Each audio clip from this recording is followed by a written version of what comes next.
নরকের তিনটি দরজা হয়: কামনা, ক্রোধ এবং লোভ।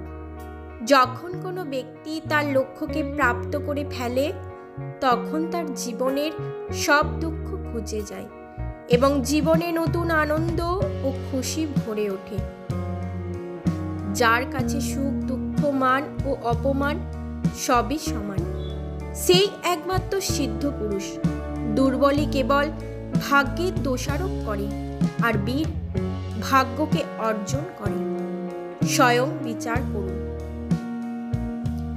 যখন সংসারে দেখার মতো কিছুই থাকে না, তখন মানুষ ঈশ্বরের দিকে দৃষ্টি নিক্ষেপ করে। যদি কোনো ঘটনায় মানুষ ভয়প্রাপ্ত হয়, তবে তার পরাজয় হয়। আর যে মানুষ সব হারিয়েও শান্ত আর একাগ্র থাকে, সেই জয়ী হয়। বাস্তবে না পরিচয় মানুষের দেহের সাথে যুক্ত থাকে না, তো সম্পর্কের ভিত্তি তার দেহের সাথেই যুক্ত থাকে। মানুষের স্বভাব, তার আচরণ আর তার কার্যই তার পরিচয়। দান তাকেই বলে যাতে দানি হারায় আর যাচক প্রাপ্তি লাভ করে, কিন্তু বলিদান সেটাই হয় যা দানি দেয় আর সমস্ত জগৎ প্রাপ্ত করে। সমুদ্র হোক বা সংসার, যে ধর্মের নৌকা প্রস্তুত করে সে ঠিক পার হয়ে যায়। সময় কখনো মানুষের নির্দেশিত পথে চলে না, মানুষকে সময়ের নির্দেশিত পথে চলতে হয়। বিরোধিতা শক্তির প্রমাণ হয় না, শক্তিমান সেই হয় যে সহনশীল, সহ্য করতে পারে। যখন হৃদয় থেকে ক্রোধ আর বিরোধিতা দূর হয়ে যায়, তখন সহন শক্তি ধর্মের শক্তিতে পরিণত হয়। ক্রোধ থেকে প্রতিশোধের জন্ম হয়, আর ধর্ম থেকে ন্যায় জন্মায়। তোমার জীবনেও যদি এমন সময় আসে যখন তোমার উপর কোনো অন্যায় হয়, তবে ন্যায় করার পূর্বে নিজের ক্রোধের ওপর অঙ্কুশ অবশ্যই রেখো। স্বয়ং বিচার করুন। যে বৃক্ষ তিক্ত ফল দান করে, সে বৃক্ষকে উৎপাটন করে মধুর ফল প্রদানকারী বৃক্ষকে রোপণ করতে হয়। ওই বৃক্ষকেই অধিক খাদ্য গ্রহণ করিয়ে বা শাখা পোশাকাকে কাটছাট করলে মধুর ফল পাওয়া যায় না। ভবিষ্যৎকে শুদ্ধ করার জন্য এই অশুদ্ধ বর্তমানকে ধ্বংস করা অনিবার্য। ভবিষ্যতের উদীয়মান সূর্যের প্রথম কিরণকে দেখো, যা সবার জন্য প্রতীক্ষা করছে। অধিকতর আত্মা নিজের দেহকে সবকিছু বলে গণ্য করে। স্বয়ং যে দেহ থেকে ভিন্ন তা জানতেই পারে না।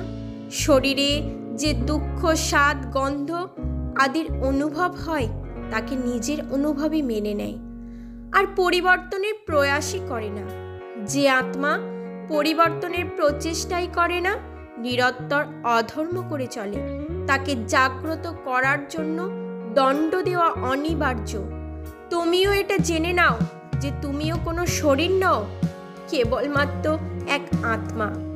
এই পৃথিবীতে পরিলক্ষিত সকল মানুষ তা নয়, যা তুমি ওদের গণ্য করছো। কিছু সময়ের জন্য এরা শরীরে বসবাস করছে মাত্র।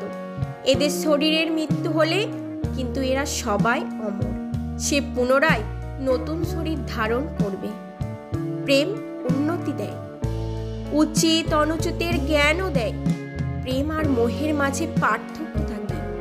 বাস্তবে যা প্রেম, তা কোনো মোহ নয়। প্রেমের জন্ম করুণা থেকে হয়, আর মোহের জন্ম হয় অহংকার থেকে। প্রেম মুক্তি দেয়, মোহ আবদ্ধ করে।